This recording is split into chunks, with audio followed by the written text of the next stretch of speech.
Electromagnetic induction. This is the third unit in the basic electrical and electronics.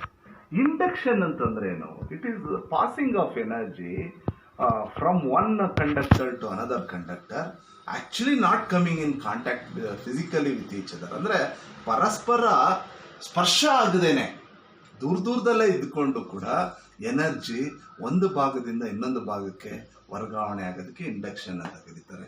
ಇದು electromagnetic ಅಂತಂದ್ರೆ electricity ಮೂಲಕ magnetism produce ಮಾಡುವಂಥದ್ದು ಅಥವಾ magnetic ಎನರ್ಜಿಯಿಂದ electricity produce ಮಾಡೋದನ್ನ ನಾವು ಈ ಚಾಪ್ಟರ್ ಅಲ್ಲಿ ನೋಡ್ತಾ ಹೋಗ್ತೀವಿ.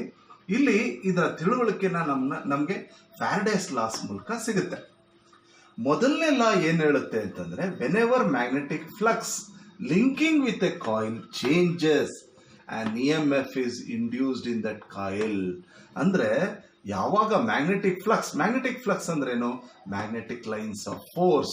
ಲಿಂಕಿಂಗ್ ಅಂತಂದ್ರೆ it is not actually touching, it is actually passing to a coil. That should change. ಅಂದ್ರೆ ಮ್ಯಾಗ್ನೆಟಿಕ್ ಫ್ಲಕ್ಸ್ ಕಾಯಿಲ್ ನ ಲಿಂಕ್ ಏನ್ ಮಾಡ್ತಾ ಇದೆಯೋ ದಟ್ ಶುಡ್ ಚೇಂಜ್, ವೇರಿ, ಬದಲಾವಣೆ ಆಗ್ತಾ ಇರಬೇಕು ಕಂಟಿನ್ಯೂಸ್ ಆಗಿ. ಅವಾಗ ಮಾತ್ರ an EMF is induced in that coil. ಯಾವ ಕಾಯಿಲ್ಗೆ ನಾವು ಮ್ಯಾಗ್ನೆಟಿಕ್ ಫ್ಲಕ್ಸ್ ನ ಅಪ್ಲೈ ಮಾಡ್ತಾ ಇದೀವೋ without actually coming into contact, ಆಮೇಲೆ ಆ flux linking should be varying, ಬದಲಾವಣೆ ಆಗ್ತಾ ಇರಬೇಕು.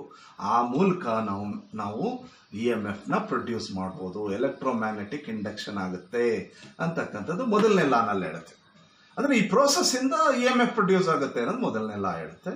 ಇನ್ನು ಎಷ್ಟರ ಮಟ್ಟಿಗೆ, ಎಷ್ಟು ವ್ಯಾಲ್ಯೂ ಅಂದ್ರೆ ಮ್ಯಾಗ್ನಿಟ್ಯೂಡ್ ಆಫ್ EMF ಎಷ್ಟು, ಅದರ ಪ್ರಮಾಣ ಏನು ಅಂತಕ್ಕಂಥದ್ದನ್ನ ಸೆಕೆಂಡ್ ಲಾನಲ್ಲಿ ಫ್ಯಾರಡೇಸ್ ನಮಗೆ ತಿಳಿಸ್ಕೊಡ್ತಾರೆ. Induced EMF is proportional to number of turns in the coil ಮತ್ತೆ ಚೇಂಜ್ ಇನ್ ದ ಫ್ಲಕ್ಸ್. ಅಂದ್ರೆ φ2 - φ1 ಅಂದ್ರೆ magnetic flux linking with the coil changes ಅಂತೀವಲ್ಲ, ಒಂದು ವ್ಯಾಲ್ಯೂ ಇಂದ ಇನ್ನೊಂದು ವ್ಯಾಲ್ಯೂ ಚೇಂಜ್ ಆಗುವಂಥದ್ದು ವಿತ್ ರೆಸ್ಪೆಕ್ಟ್ ಟು ಟೈಮ್. ಅಂದ್ರೆ speed at which flux is changing is the amount of induced EMF. ಇಲ್ಲಿ ಈಗ ಪ್ರಪೋರ್ಷನಾಲಿಟಿ ಸೈನ್ ನ ತೆಗೆದು ನಾವು ಈಕ್ವಲ್ ಸೈನ್ ನ ತರಬೇಕಾದ್ರೆ ಒಂದು ಕಾನ್ಸ್ಟೆಂಟ್ ನ ಇಂಟ್ರೊಡ್ಯೂಸ್ ಮಾಡ್ತೀವಿ. ಆ ಕಾನ್ಸ್ಟೆಂಟ್ ಒನ್ ಆಗಿದ್ರೆ value, then E is equal to ಅಂದ್ರೆ value magnitude of the EMF produced depends on number of turns. ಇಲ್ಲಿ ಕಾಯಿಲ್ ಇರ್ಬೇಕು, ನಮ್ಗೆ ಇಂಪಾರ್ಟೆಂಟ್ ಕಾಯಿಲ್ ಫಾರಮ್ ಅಲ್ಲೇ ಇರಬೇಕು EMF ಪ್ರೊಡ್ಯೂಸ್ ಆಗೋದಕ್ಕೆ. ಅಲ್ಲಿ ಟರ್ನ್ಸ್ ಇರುತ್ತಲ್ಲ ಕಾಯಿಲ್ ಅಲ್ಲಿ, ಸೊ ಎಷ್ಟು ಟರ್ನ್ ಇರುತ್ತೋ ಅಷ್ಟು ಮ್ಯಾಗ್ನಿಟ್ಯೂಡ್ ಆಫ್ EMF, ಮತ್ತೆ ಎಷ್ಟು ವೇಗದಲ್ಲಿ ಬದಲಾವಣೆ ಆಗುತ್ತೋ ಮ್ಯಾಗ್ನೆಟಿಕ್ ಫ್ಲಕ್ಸ್ ಲಿಂಕಿಂಗ್ ಅಥವಾ magnetic force linking with the coil, ಅದರ ಮೇಲೆ EMF ಪ್ರೊಡ್ಯೂಸ್ ಆಗುತ್ತೆ. ಇಲ್ಲಿ ಇನ್ನೊಂದು ಗಮನಿಸಬೇಕು, actually E is equal to -N dφ/dt. ಈ ಮೈನಸ್ ಬಂದಿದ್ದು due to the Lenz law. So ಅಲ್ಲಿಗೆ ಹೇಗೆ EMF ಪ್ರೊಡ್ಯೂಸ್ ಆಗುತ್ತೆ ಎಲೆಕ್ಟ್ರೋಮ್ಯಾಗ್ನೆಟಿಕ್ ಇಂಡಕ್ಷನ್ ಮೂಲಕ ಅನ್ನೋದು ಮೊದಲನೇ ಲಾ ಹೇಳಿದ್ರೆ, ವ್ಯಾಲ್ಯೂ ಅಥವಾ ಮ್ಯಾಗ್ನಿಟ್ಯೂಡ್ ಆಫ್ EMF ಪ್ರೊಡ್ಯೂಸ್ ನ ಸೆಕೆಂಡ್ ಲಾ ನಲ್ಲಿ ಹೇಳಿದ್ರೆ, ಲೆನ್ಸ್ ಲಾ ಏನ್ ಹೇಳುತ್ತೆ ಅವೆರಡರ ನಡುವಿನ ಪೊಲಾರಿಟಿ ವ್ಯತ್ಯಾಸನ ಹೇಳುತ್ತೆ.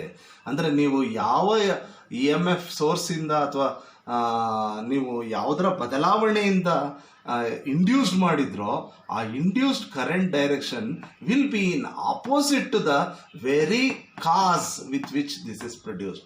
ಯಾವುದ್ರ ಮೂಲಕ ಪ್ರೊಡ್ಯೂಸ್ ಮಾಡಿದ್ರೋ ಆ ಪ್ರೊಡ್ಯೂಸ್ ಆದದ್ದು ಅದರ ವಿರುದ್ಧನೇ ಇರುತ್ತೆ ಅಂತಕ್ಕಂಥದ್ದು ಲೆನ್ಸ್ ಲಾನಲ್ಲಿ ಹೇಳುತ್ತೆ. ಅದನ್ನ ಈ ಸಿಂಪಲ್ ಸರ್ಕ್ಯೂಟ್ ಅಲ್ಲಿ ನಾವು ಡೆಮಾನ್ಸ್ಟ್ರೇಟ್ ಮಾಡ್ಕೋಬಹುದು. ಇಲ್ಲಿ ಕಾಯಿಲ್ ಇದೆ, ಒಂದು ಗ್ಯಾಲ್ವೋಮೀಟರ್ ಕನೆಕ್ಟ್ ಆಗಿದೆ. ಇಲ್ಲಿ ಕಾಯಿಲ್ ಅಲ್ಲಿ ಕರೆಂಟ್ ಫ್ಲೋನ ಇದು ಐಡೆಂಟಿಫೈ ಮಾಡುತ್ತೆ. ಇಲ್ಲೊಂದು ಮ್ಯಾಗ್ನೆಟ್ ಇದೆ. ಸೊ ಈ ಗ್ರೀನ್ ಲೈನ್ ಏನ್ ತೋರಿಸುತ್ತೆ ಅಂತಂದ್ರೆ ನಾರ್ತ್ ಪೋಲ್ ಇಂದ ಹೊರಟಂತ ಲೈನ್ಸ್ಗಳು ಮ್ಯಾಗ್ನೆಟಿಕ್ ಲೈನ್ಸ್ ಆಫ್ ಫೋರ್ಸ್ ಅಥವಾ ಫ್ಲಕ್ಸ್ ಅಂತ ಹೇಳ್ತೀವಿ. ಈ ಫ್ಲಕ್ಸ್ ವೇರಿ ಆಗ್ಬೇಕಲ್ಲ, ಅದಕ್ಕೆ ಏನ್ ಮಾಡ್ತೀವಿ, ಮ್ಯಾಗ್ನೆಟ್ ನ ಹತ್ತಿರಕ್ಕೂ ದೂರಕ್ಕೂ ಮೂವ್ ಮಾಡ್ತೀವಿ. ಈ ಹತ್ತಿರಕ್ಕೆ ಬರಬೇಕಾದ್ರೆ ಇದು ಅಪೋಸಿಷನ್ ನ ಫೀಲ್ ಮಾಡುತ್ತೆ, ಅಂದ್ರೆ ತಡೆಯೋ ಎಕ್ಸ್ಪೀರಿಯನ್ಸ್ ಮಾಡ್ಕೊಳುತ್ತೆ ಮ್ಯಾಗ್ನೆಟ್ ದೂರಕ್ಕೆ ತಗೊಂಡು ಹೋಗಕ್ಕೆ ಹೋದಾಗ ಅದನ್ನ ಸೆಳಿತಾ ಇದೆಯೇನೋ ಅಂತ ಮ್ಯಾಗ್ನೆಟ್ಗೆ ಫೀಲ್ ಆಗುತ್ತೆ. ಅಲ್ಲಿಗೆ ಲೆನ್ಸ್ ಲಾನ ನಾವು ಅಲ್ಲಿ ಕಾಣ್ಬೋದು. When you try to bring in the magnet it is oppose, when you try to take away the magnet it is again attracted. So direction ಏನಿರುತ್ತೋ ಮೂವ್ಮೆಂಟ್ ಆಫ್ ಮ್ಯಾಗ್ನೆಟ್ ಅದರ ಅಪೋಸಿಟ್ ಇರುತ್ತೆ the force that is created by the coil. ಅಂದರೆ ಏನು current produce ಆಗುತ್ತೆ ಸರ್ಕ್ಯೂಟಲ್ಲಿ ಅದನ್ನು ನಾವು ಈ ಮೀಟರ್ ಡಿಫ್ಲೆಕ್ಷನಿಂದ ಕಂಡ್ಕೋಬೋದು.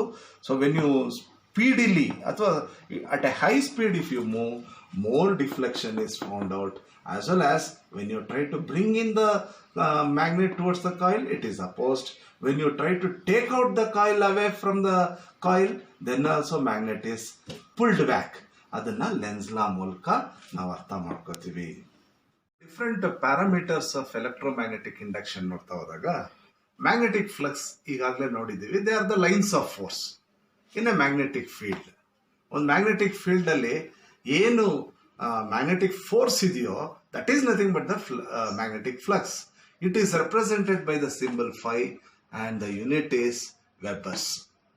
ಇನ್ನು ಫ್ಲಕ್ಸ್ ಡೆನ್ಸಿಟಿ ಅಂತಂದ್ರೆ how much closely the lines of force R existing ಅಂತ ಬರುತ್ತೆ with respect to an unit area. ಇಲ್ಲಿ the lines of flux perpendicular to an unit area is nothing but the flux density, which is represented by B and which is having an equation flux that is phi per A. Flux is measured by Webers and A is given by meter square. ಇಲ್ಲಿ ನಾವು ಒಂದು ಗಮನಿಸಬೇಕು ಅಂತಂದ್ರೆ magnetic flux has got Webers as unit, but electric flux has got voltmeter as unit in SI. Therefore, we should not confuse magnetic flux with electric flux. Magnetic field strength ಅಂದ್ರೆ how much strong is the magnetic field in a region ಅಂತ ಗೊತ್ತಾಗುತ್ತೆ. ಆದರೆ ಆ strength ಅನ್ನ experience ಮಾಡೋದಕ್ಕಾಗಿ ನಾವು ಒಂದು unit magnetic pole ನ ಅಲ್ಲಿ ಇರಿಸಬೇಕಾಗತ್ತೆ. ಅಲ್ಲಿಗೆ magnetic field is equal to force experienced by a unit north magnetic pole. ಆ ಮ್ಯಾಗ್ನೆಟಿಕ್ ಪೋಲ್ ಅಂತ ಅನ್ನೋದು ಯೂನಿಟ್ ಪೋಲ್ ಆದ್ರಿಂದ ಒಂದು ಫ್ಲಕ್ಸ್ ಮೂಲಕ ಅದನ್ನ ರೆಪ್ರೆಸೆಂಟ್ ಮಾಡ್ಬೋದು. ಅಲ್ಲಿಗೆ ಫೋರ್ಸ್ ಪರ್ ವೆಬರ್ಸ್ ಅನ್ನೋದ್ರ ಬದಲು force measured by newton, flux depends on the length of the coil. ಅದರಿಂದ newton per meter is the unit of magnetic field strength. ಇಲ್ಲಿ ಫೋರ್ಸ್ ಆಂಪಿಯರ್ ಟರ್ನ್ಸ್ ಅಂದ್ರೆ ಎಷ್ಟು ಫೋರ್ಸ್ ಕ್ರಿಯೇಟ್ ಆಗುತ್ತೆ ಅನ್ನೋದು number of turns in the coil ಆಗುತ್ತೆ, ಮತ್ತೆ the amount of current flowing through the coil ಆಗುತ್ತೆ. ಅದರಿಂದ F can be replaced by N I by phi ಅಥವಾ N I by L as flux linked depends on the length of the coil. ಕೊನೆಗೆ H is equal to N I by L ಅಂತ ಆಗುತ್ತೆ.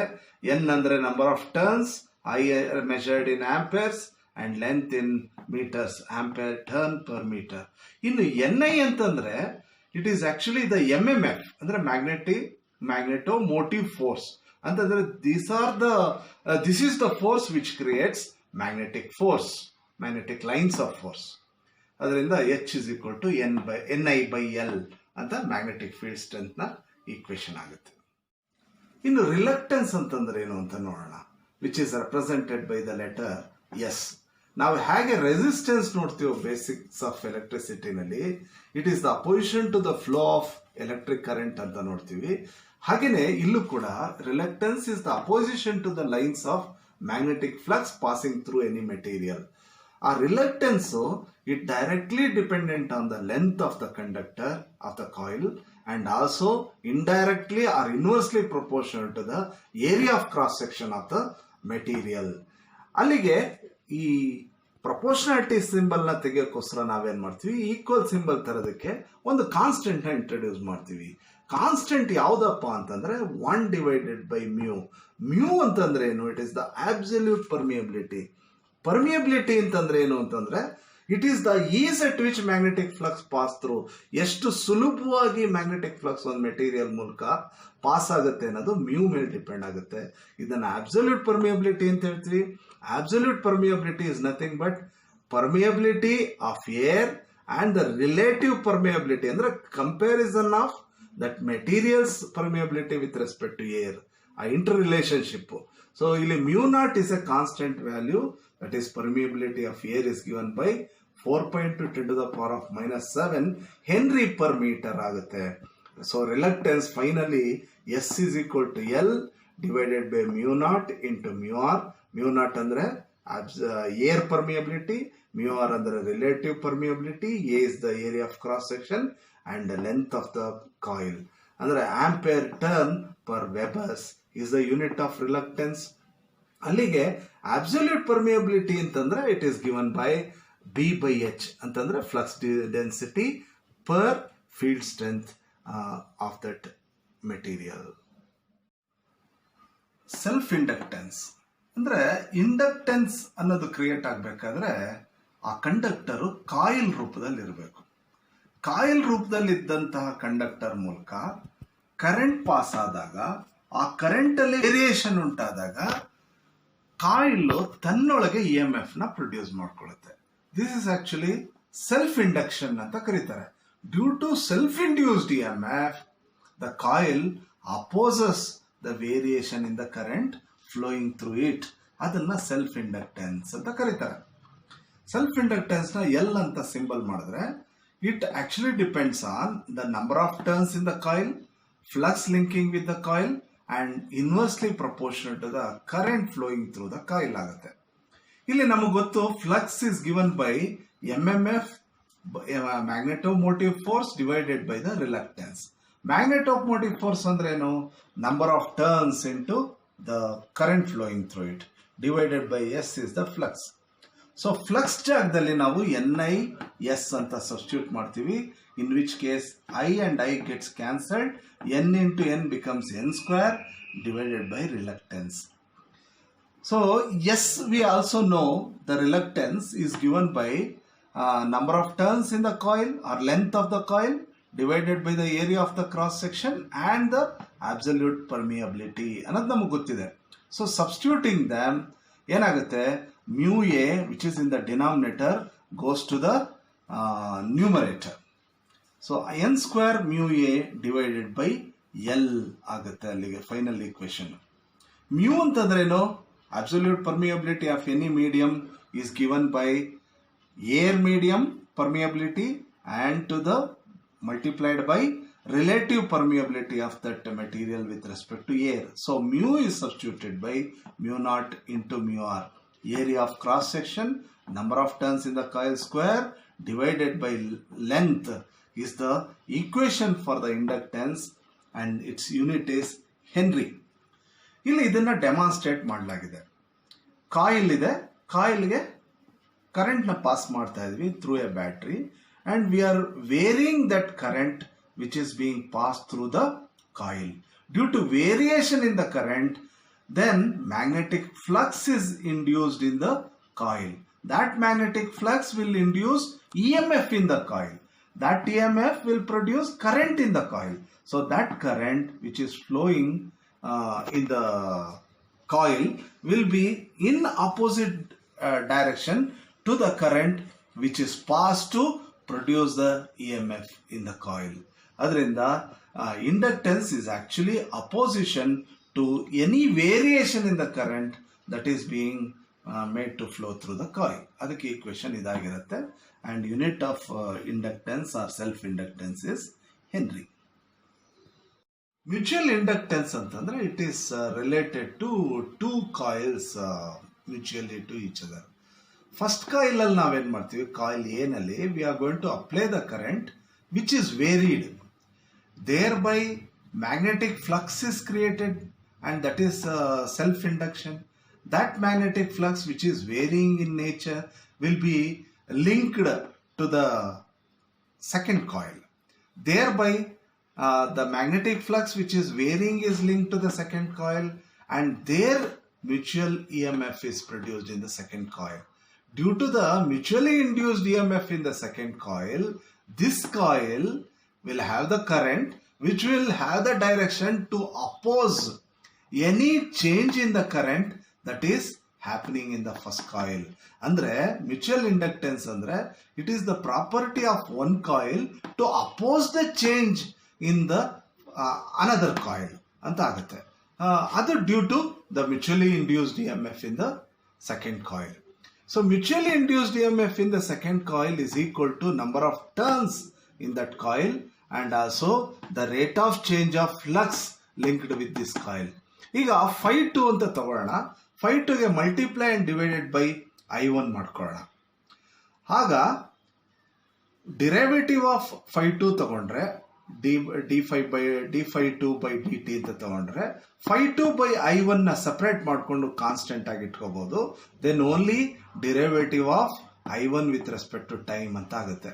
ಈ expression ನ ಇಲ್ಲಿಗೆ substitute ಮಾಡ್ತೀವಿ.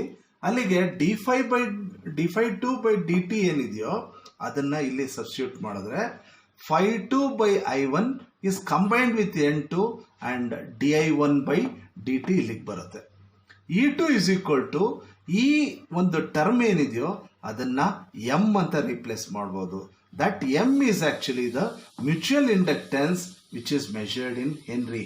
ಈ mutual inductance ಅನ್ನೋದು property of one coil which opposes the change in current in the other coil. ಇದ್ಯಾಕಾಗತ್ತೆ ಅಂತಂದ್ರೆ ಈ ಕಾಯಿಲ್ ಅಲ್ಲಿ ಉಂಟಾಗ್ತಕ್ಕಂಥ change in current will produce EMF and that produces magnetic flux change. This magnetic flux change links to the second coil. Then mutually induced EMF is produced here. Thereby this coil, by the mutual induced EMF in that coil, will oppose in turn any variation in the current in the first coil. ಈ property ನ mutual inductance ಅಂತ ಕರೀತಾರೆ. Generally mutual inductance ಅಂದ್ರೆ ಒಂದು coil ಮತ್ತೊಂದು coil ನಲ್ಲಿ ಇರ್ತಕ್ಕಂಥ current ನ ಬದಲಾವಣೆ ಏನಿದೆಯೋ ಅದನ್ನ ಅಪೋಸ್ ಮಾಡ್ತಕ್ಕಂಥದ್ದು ಅಂತ ಆಗುತ್ತೆ. Mutual inductance is measured by the unit henry. Stored in an inductor. Inductor ಅಲ್ಲಿ energy will be stored in the form of magnetic energy. ಅದೇ ಕೆಪಾಸಿಟರ್ ಅಲ್ಲಿ energy will be stored in the form of electrostatic charges. ಈಗ self induced EMF E is equal to self-inductance into the derivative of current with respect to time ಅಂತ ಆಗುತ್ತೆ. ಇಲ್ಲಿ EMF produced will be opposite to the voltage that is applied in the polarity. So E is equal to minus V ಅಂತ ನಾವು substitute ಮಾಡ್ಕೋಬಹುದು. So minus and minus cancel ಆಗುತ್ತೆ. ಇಲ್ಲಿ power is equal to the product of voltage and the current. ಈಗ voltage is given by L D I by D T ನಾವಿಲ್ಲಿ ಕಂಡುಹಿಡ್ಕೊಂಡಿರೋ ರೀತಿಯಲ್ಲಿ into I. ಅಲ್ಲಿಗೆ L into I into D I by D T ಅಂತ ಆಗುತ್ತೆ. What is energy? Energy is the product of power and the time. Time ನ small time ಅಂತ ತಗೊಂಡ್ರೆ ನಾವು ಇಲ್ಲಿ P is given by L I D I by D T ಆಗುತ್ತೆ. With respect to D T and D T cancel ಆಗಿ ಉಳಿಯೋದು L I D I. That is the energy. So total energy stored has to be integrated within the limit 0 to the maximum current. ಅಲ್ಲಿಗೆ Li with respect to Di integrate ಆಗುತ್ತೆ. L is constant which is kept outside. I is integrated, so I becomes I square by 2. ಅಲ್ಲಿಂದ energy stored in an inductor, that is E is given by half Li square joules ಆಗಿರುತ್ತೆ. Coefficient of coupling indicates how effectively two coils are linked to each other ಅಥವಾ attached to each other or connected to each other ಅಂತ ಹೇಳ್ಬೋದು. ಅವಾಗ mutual inductance of the two coils have to be considered. Mutual inductance of one coil, number of turns in that coil, flux linked from the other coil and the I1 current flowing in the other coil. ಹಾಗೆ mutual inductance in another coil is number of turns in that coil, flux linked in the other coil and current flowing in the other coil ಆಗುತ್ತೆ. ಈಗ ಇದೆರಡನ್ನ multiply ಮಾಡ್ಕೊಂಡ್ರೆ M square ಆಗುತ್ತೆ. Constant into constant ಮಾಡ್ಕೊಂಡ್ಬಿಟ್ಟು ಈ terms ಗಳನ್ನ rearrange ಮಾಡ್ಕೊಂಡ್ರೆ N1 by I1, N2 by I2 ಅಂತ ಬರುತ್ತೆ. ಈ ಎರಡು ಎಕ್ಸ್ಪ್ರೆಷನ್ ಬ್ರಾಕೆಟ್ ಅಲ್ಲಿ ಇರೋದನ್ನ ಗಮನಿಸಿದ್ರೆ self inductance of one coil, self inductance of the other coil ಅಂತ ಆಗುತ್ತೆ. ಇಲ್ಲಿ ಸ್ಕ್ವೇರ್ ಇರೋದ್ರಿಂದ will take root on both sides. M square becomes M. Root of K1 K2, root of L1 L2 ಅಂತ ಆಗುತ್ತೆ. ಈ root of K1 K2 one constant ಅಂತ ತಗೋಬಹುದು ನಾವು. This constant itself is the coefficient of coupling. ಈ constant indicates how correctly without a loss the two coils are connected ಅಂತ ಆಗುತ್ತೆ.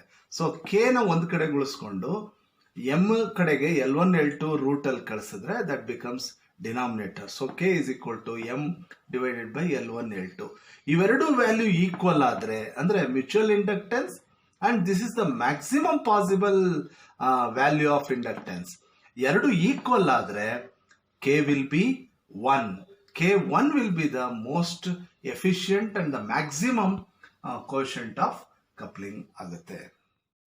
Now we'll see the combination of inductors. ಮೊದಲನೇದಾಗಿ inductors in series ನೋಡೋಣ. ಅಂದ್ರೆ end to end inductors connect ಮಾಡಿದಾಗ ಹೇಗಾಗುತ್ತೆ ಅಂತ ನೋಡೋಣ. ಈಗ E1 is equal to EMF produced in the first coil is equal to inductance of that coil into the variation of current in that coil. ಅದೇ ರೀತಿ EMF produced in the second coil, self inductance ಅಥವಾ inductance of that coil into the variation in the current of that coil. ಹಾಗೆ E3 is equal to inductance in that coil, variation of current in that coil ಆಗುತ್ತೆ. ಈಗ total EMF is sum of the individual EMFs from the KVL basically. So ಈ total ಅಂತಂದ್ರೆ ಏನು, ಅಲ್ಲಿಗೆ total equivalent inductance as viewed across the two ends into the variation of current. ಇಲ್ಲಿ ನೋಡಿ, ಇಲ್ಲಿ current is same in all the inductors in the entire circuit because serially connected. ಅದರಿಂದ branch ಆಗ್ತಾ ಇಲ್ಲ. ಅದರಿಂದ L equivalent di/dt ಅನ್ನೋದು ಈ total ಆಗುತ್ತೆ. E1, E2, E3 ಇಲ್ಲಿರ್ತಕ್ಕಂಥದ್ದನ್ನ ಇಲ್ಲಿ ಸಬ್ಸ್ಟಿಟ್ಯೂಟ್ ಮಾಡಿದಾಗ di/dt di/dt di/dt di/dt common ಆಗುತ್ತೆ because same current is flowing through the entire circuit. di/dt cancel ಆಗುತ್ತೆ. ಉಳಿದಿದ್ದು L equivalent is equal to L1 plus L2 plus L3 ಆಗಿ ಉಳಿಯುತ್ತೆ. ಅಂದ್ರೆ when inductors are connected in series, equivalent inductance is equal to sum of the individual inductances ಅಂತ ಆಗುತ್ತೆ ಇಲ್ಲಿ. Now let us see the inductors in parallel. ಅಂದ್ರೆ inductors are bunched together like this, n number of inductors. ಇಲ್ಲಿ ನಾವು 3 inductors ನ example ಆಗಿ ತಗೊಂಡಿದ್ದೀವಿ. ಆ bunch ನ 2 ends ನ we have connected to a voltage source. ಈಗ we know that voltage in an inductor is equal to inductance into the derivative of current with respect to time ಅನ್ನೋ equation ನಮ್ಗೆ ಈಗಾಗಲೇ ಗೊತ್ತಿದೆ. ಈಗ ಡಿ ಐ ನ ಒಂದು ಕಡೆಗೆ ಇಟ್ಕೊಂಡು ಡಿ ಟಿ ನ ಮತ್ತೆ ಎಲ್ ನ ದ ಅದರ್ ಸೈಡ್ ಕಳಿಸಿದ್ರೆ 1/L V into D T ಅಂತ ಆಗುತ್ತೆ. ಈಗ ಡಿ ಐ ನ ನಾವು ಇಂಟಿಗ್ರೇಟ್ ಮಾಡಿದ್ರೆ ಐ ಅಂತ ಆಗುತ್ತೆ. ಒಂದ್ ಸೈಡ್ ಇಂಟಿಗ್ರೇಟ್ ಮಾಡಿದ್ರೆ ಅದರ್ ಸೈಡ್ ಕೂಡ ಇಂಟಿಗ್ರೇಟ್ ಮಾಡಬೇಕು. ಅಲ್ಲಿಗೆ 1/L ನ ಕಾನ್ಸ್ಟೆಂಟ್ ಅಂತ ಆಚೆಗಿಟ್ಟು integration of V D T ಅಂತ ಆಗುತ್ತೆ. So I is equal to 1/L integration of V D T in any inductor. ಇಲ್ಲಿ I1 is equal to 1/L1 integration of VDT. I2 is equal to 1/L2 integration of VDT. ಹಾಗೆ I3 is equal to 1/L3 integration of VDT ಆಗುತ್ತೆ. V is same because all the arms are parallel to each other ಆಗಿದೆ. ಇಲ್ಲಿ I is equal to I1, I2, I3 added up ಆಗ್ತಾ ಇದೆ. ಯಾಕಂತಂದ್ರೆ ಅದು branching ಆಗ್ತಾ ಇದೆ at the junction. ಅದರಿಂದ I is equal to I1, I2, I3 they have been summed up by the application of KCL. ಈಗ I 1/L equivalent ಅಂದ್ರೆ total current. So equivalent inductance ನ ನಾವು ತಗೋಬೇಕಾಗುತ್ತೆ into integration of V D T. ಯಾಕಂದ್ರೆ V is same in all the arms. So V D T same ಇರುತ್ತೆ. 1/L1 ಬರುತ್ತೆ ಮೊದಲನೇ term ಅಲ್ಲಿ, 1/L2 ಎರಡನೇ ಟರ್ಮ್ ಅಲ್ಲಿ, ಮೂರನೇ ಇಂಡಕ್ಟರ್ ಅಲ್ಲಿ 1/L3. ವಿ ಡಿ ಟಿ ಎಲ್ಲ ಕ್ಯಾನ್ಸಲ್ ಆಗುತ್ತೆ. ಉಳಿದಿದ್ದು 1/L equivalent is equal to 1/L1 plus 1/L2 plus 1/L3 ಆಗುತ್ತೆ. That means to say the equivalent inductance reciprocal is equal to sum of the reciprocals of individual inductances ಅಂತ ಆಗುತ್ತೆ when inductors are connected in parallel across a voltage source. Finally, quality factor of an inductor ಅಂದ್ರೆ storage factor in an inductor ಅಂತಾನೂ ಆಗುತ್ತೆ. ಅಂದ್ರೆ how much magnetic energy can be stored in an inductor over a period of time without the leakage. ಇದು it depends on the inductive reactance of the coil as well as the resistance of that coil. ಅಂದ್ರೆ ohmic resistance inductor ಜಾಸ್ತಿ ಇದ್ರೆ it leads to leakage or loss. Reactive inductance ಜಾಸ್ತಿ ಇದ್ರೆ it retains the storage of magnetism for a long time ಅಂತಕ್ಕಂಥದ್ದಾಗುತ್ತೆ. XL ಅನ್ನೋದು inductive reactance. It is given by 2 pi the frequency and the inductance of that coil. 2 pi f is also given by the angular velocity ಅಂತೀವಿ W and into the inductance. ಅಲ್ಲಿಗೆ Q is equal to WL by R ಆಗುತ್ತೆ. ಮೇಲೆ ಕೂಡ inductive reactance ಅಂತಂದ್ರೆ ಓಮ್ಸೇ ಆಗುತ್ತೆ unit, R ಕೂಡ Ohm's ಆದ್ರಿಂದ quality factor ಅನ್ನೋದೇನಿದೆ ಅದು ಯೂನಿಟ್ ಲೆಸ್ ಆಗಿರುತ್ತೆ. That completes the third chapter electromagnetic induction. ಇದು ಮತ್ತೆ ಫಾರ್ಮುಲಾಗಳನ್ನ ಬಳಸಿ ನಾವು ಪ್ರಾಬ್ಲಮ್ಸ್ಗಳನ್ನ ಸಾಲ್ವ್ ಮಾಡ್ಕೋಬಹುದು, ನ್ಯೂಮೆರಿಕಲ್ ಪ್ರಾಬ್ಲಮ್ಸ್ಗಳನ್ನ. ಇದನ್ನ ತುಂಬಾ ಬ್ರೀಫ್ ಆಗಿ ನಾನು ಎಕ್ಸ್ಪ್ಲೈನ್ ಮಾಡ್ಕೊಂಡು ಹೋಗಿದ್ದೀನಿ. ಒಂದು ಎಲಾಬ್ರೇಟ್ ಸ್ಟಡಿಗೆ ಮತ್ತೆ ನಾವು ಟೆಕ್ಸ್ಟ್ ಬುಕ್ ಅಥವಾ ನೋಟ್ಸ್ನ ನಾವು ರೆಫರ್ ಮಾಡಬೇಕಾಗತ್ತೆ. Thank you for viewing electro